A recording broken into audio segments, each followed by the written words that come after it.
ஆனந்தி வணக்கம். லஞ்ச ஒழிப்பு போலீசார் விசாரணைக்கு இன்று முன்னாள் அமைச்சர் ஏவா வேலு ஆஜராகி இருக்க வேண்டும். ஆனால் அவர் ஆஜராகவில்லை. அவர் உடல்நலக்குறைவு காரணமாக இன்றைய நாள் ஆஜராக முடியாத நிலை ஏற்பட்டிருக்கிறது என்று அவர் தரப்பில் கூறப்பட்டிருக்கிறது. இந்நிலையில்தான் திடீரென்று அவர் உடல்நலக்குறைவு காரணமாக சிங்கப்பூர் மருத்துவமனையில் அனுமதிக்கப்பட்டு அவருக்கு சிகிச்சை பெற்று வருவதாக சொல்லப்பட்டிருக்கிறது. அதாவது திமுகவுடைய மூத்த நிர்வாகி முன்னாள் அமைச்சருமான ஏவா வேலு தமிழக நெடுஞ்சாலை துறையில் சாலைகளை அமைக்காமலேயே சாலைகள் போட்டதாக கூறி பல கோடி ரூபாய் முறைகேடு செய்ததாக எழுந்த புகாரின் பேரில்தான் 11 பேர் மீது லஞ்ச ஒழிப்பு மற்றும் ஊழல் தடுப்பு பிரிவு போலீசார் வழக்கு பதிவு செய்து விசாரணையை தொடங்கி இருக்கிறார்கள்.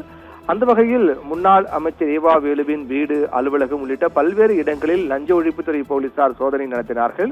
இதில் பல முக்கிய ஆவணங்கள் கைப்பற்றப்பட்டதாகவும் ரொக்கப்பணமும் கைப்பற்றப்பட்டதாகவும் சொல்லப்பட்டது. ஆனால் அது முன்னாள் அமைச்சர் ஏவா வேலு மறுத்தார். ரொக்கப்பணம் எதுவும் கைப்பற்றப்படவில்லை என்று அவர் தரப்பில் மறுப்பு தெரிவிக்கப்பட்டது.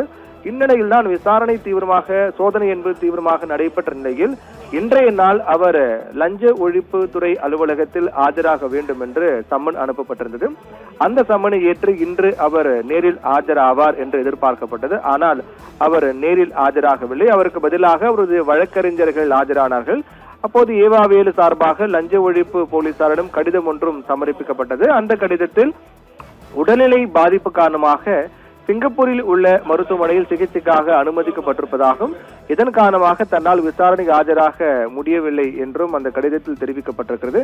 இந்த நிலையில் தான் தற்போதைய தகவலாக முன்னாள் அமைச்சர் ஏவா வேலு உடல்நலக்குறைவு காரணமாக சிங்கப்பூரில் உள்ள மருத்துவமனையில் அனுமதிக்கப்பட்டிருக்கிறார். அவருக்கு அங்கு தொடர்ந்து சிகிச்சை அளிக்கப்பட்டு வருவதாக சொல்லப்படுகிறது.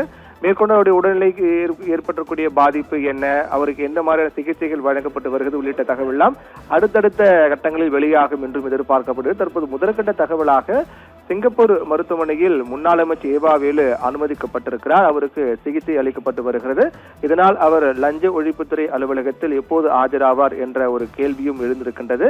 இந்நிலையில் லஞ்ச ஒழிப்புத்துறை அலுவலகத்தில் ஆஜராகாத நிலையில் அவருக்கு பதிலாக வழக்கறிஞர் ஆஜராகும் போது தெளிவுபடுத்தி விட்டார்கள். சிங்கப்பூர் சென்றிருக்கிறார், உடல்நிலை குறைவு காரணம் காட்டி அவர்கள் இன்று ஆஜராக முடியாத நிலை ஏற்பட்டிருப்பது என்பது அவர்கள் தரப்பில் ஆஜரான வழக்கறிஞர் மூலமாக தெரிவிக்கப்பட்டது. இந்நிலை அதற்கு பிறகு வெளியான தகவல் தான் சிங்கப்பூர் மருத்துவமனையில் ஏவா வேலு சிகிச்சை பெற்று வருகிறார் என்றும் 10 நாட்களுக்கு அவர் மருத்துவ சிகிச்சை பெற மருத்துவர்கள் அறிவுறுத்தியிருப்பதாகவும் சிகிச்சைக்கு பின்னர் விசாரணைக்கு அவர் முழு ஒத்துழைப்பு அளிப்பார் என்றும் தெரிவிக்கப்பட்டிருக்கிறது.